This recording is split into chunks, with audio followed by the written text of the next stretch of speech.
Nancy. Thank you. Our next guest is Kristian Fors. He's a resident of La Cañada, which is basically one of the neighborhoods there next to Altadena, one of the hardest hit areas. He is also a fellow at the Independent Institute, where part of his research focuses on policies to help prevent wildfires. And Kristian joins us as our coverage continues. You know, personally, Kristian, what are you feeling right now professionally?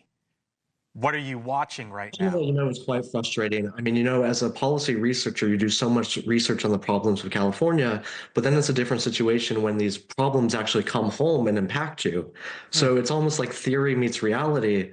And it's really disappointing because on paper, I know that California can appear to be a really disappointing state, but then it sort of slaps you in the face when it actually comes to your neighborhood.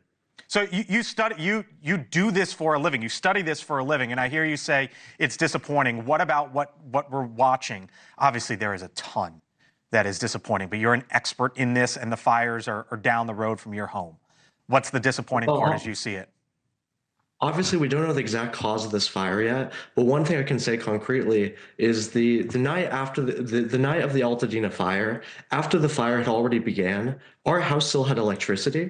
I read articles online saying that residents of Altadena still had electricity, and the fact that we knew that we had these red flag warnings and that we were going to have incredibly powerful winds, and for some reason, in these very, very, very high risk fire zones, the electricity was not turned off, just seems incredibly risky to me. Kristian, the Los Angeles fire chief in the recent hours has said the city failed her department. Is that your view? I think the firefighters are trying as hard as they can. I think they're doing a great job. I mean, there's an element of wildfires that are wild, and so they're called wildfires. But in terms of preparation, considering that we live in such a high-risk area, I mean, the way that I sort of see it is imagine living next to the ocean and pretending like there's no sharks in the water, pretending that there's not. And I think the situation's even worse because in this hypothetical situation, it's not just one shark. When the shark comes, all of a sudden it's a shark colony. We live in a very, very dangerous area. We're surrounded by dry brush.